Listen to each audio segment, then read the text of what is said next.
Since 2021, I've been living through what has increasingly been a horrendous divorce. Now, let me say on the outset, to be clear, there is no infidelity, any kind of physical abuse at all on either side.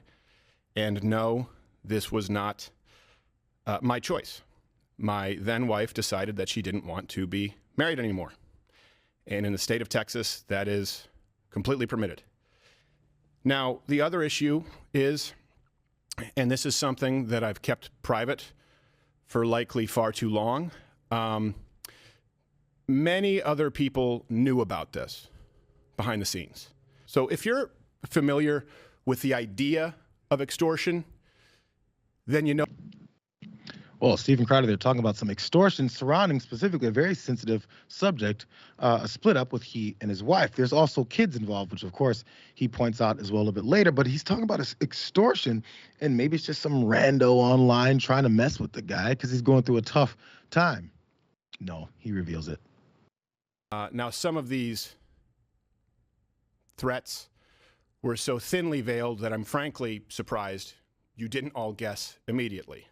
Steven has a lot going on, I guess is the best way to say it. He has a lot going on, and that should be clear because people don't do stuff like this if there's not a lot going on in their lives. I would like to implore my audience and everybody that isn't paying attention to this situation not to condemn him, but to pray for him.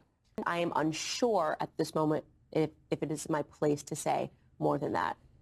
You know, maybe if I feel in further defense, some things should be said, or maybe if I feel that the public has a right to understand certain circumstances. Oh, my children have a right to privacy. Well, looks like the big reveal is Candace Owens, and that's from almost 3 months ago, as you saw from that date in the end of January, where she's talking about this, but now he's sick of it. So we've got extortion, and now she's saying maybe we should pray for Steven in his tough time. So once someone brings up extortion, especially when it comes to folks that appear on the airwaves, it kind of bounces back and forth. So of course, Candace responded, more fighting. He even sent me a retrospectively very flirty message thereafter on Instagram about how nice I looked on election night, even though I didn't respond to it. I found Hillary Crowder's Instagram account, and I looked to see, and it turned out that she didn't follow Steven Crowder, and that Steven Crowder didn't follow her. He didn't follow anybody in her family, and she wasn't following anybody in his family. That was my aha moment. Clearly, there was some sort of a separation. Now, I will not take that lightly, okay? I am not Hillary Crowder. I am not anybody in his family. I am not going to take somebody going onto his platform and alleging that I either harassed, threatened, or did anything that would put his children at risk. That is very serious stuff that he is saying. And so what I did this morning after this clip was sent to me is I contacted a defamation lawyer, and I am sending Steven Crowder a cease and desist. And I'm going to demand a full-throated retraction to the idea that Candace Owens threatened him or extorted him. We've got extortion, we've got defamation. We've got one more tweet from Candace talking about this. She says, Steven Crowder accusing me of extortion is so patently insane that it honestly makes me question how there are still people who cannot see how thoroughly undone he has become. This is not stable behavior. He is a man on a spiral. Outright bizarre and concerning. There's more. The other aspect of some of the things Crowder was saying stuck out to more people, specifically about the nature of a divorce. That's just a different aspect. But first, Brett, we've got the drama. And honestly, this is one of those things I'm like, okay, I think this still stems from his battle back and forth with Daily Wire and his issue with the contracts and whether or not he has some rights over the old videos or new videos. I can't remember, but he turned down a bunch of money that they wanted some rights over his previous videos of, and that's his right to try not to, but it kind of brought up this storm of accusations. And somehow we've gotten to talking about the man's marriage and talking about extortion and talking about defamation, and it always gets this messy. And this is when I just kind of start wanting to back away, but still watch.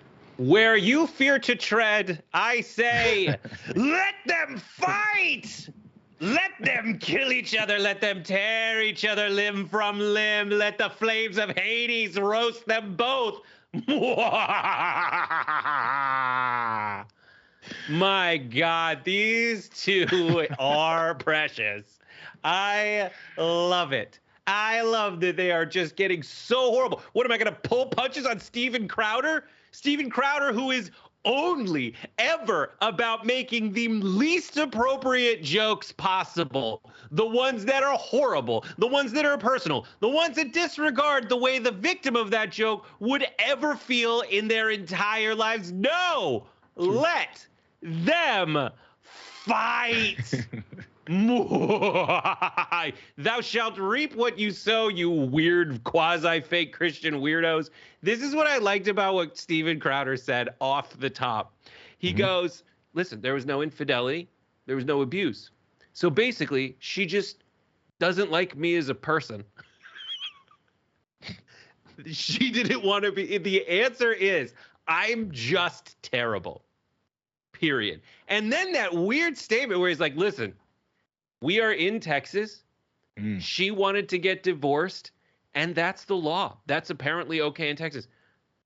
The way he said it, did anyone else get this vibe that he was like, and that shouldn't be how it is? The state law in Texas, you would assume, should make it so that you can force someone to stay married to you? That sounded like what he was angling toward. It's for the children, though, Brett. That's what he mentioned. You libs, man.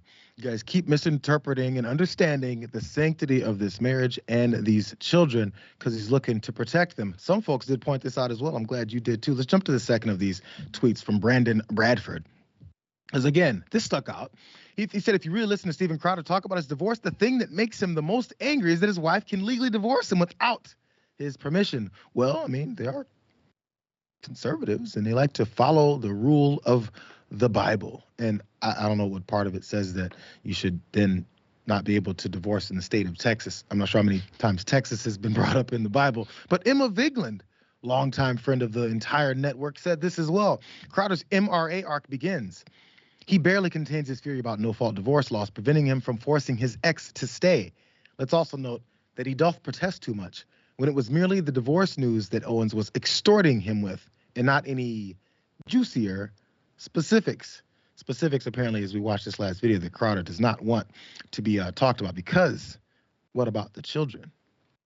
Now, in all this, one thing I want to be really clear about is certain. True north here is that my children are blameless, completely without fault, and so we decided to resolve these issues privately.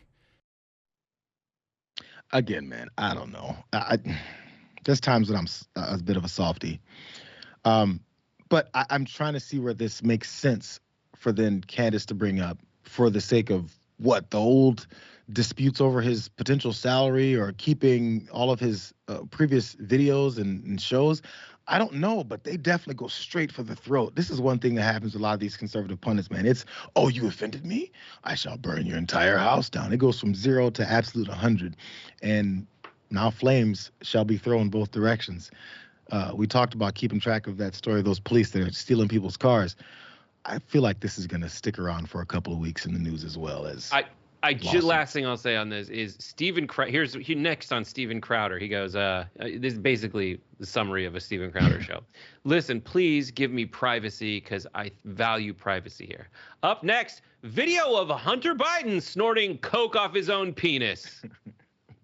Like, when did they respect anyone else's privacy? You know those juicy secrets where he takes that little rumble thing and stuffs it up his butt at the end of the show, which I am totally fine with. If you like that square peg in a round hole, by all means, go for it, man. I support your right to do for it, as opposed to your audience, which will vilify you for it. But it sounds like you want to keep that stuff secret so that they don't out you as a total two-faced liar who talks one game and then plays a completely different one behind the scenes. Speaking of behind the scenes, he probably also puts that gun up his butt. Breaking, I mean, honestly, the most surprising news there is how flexible Hunter Biden is. That's wild. He had a rib removed, like like Marilyn Manson. Yeah. It was such a 90s thing. So how did everyone know that? I'm in the middle of St. Louis when I heard that. How does that travel? It was pre-internet. I don't know, man. It's amazing.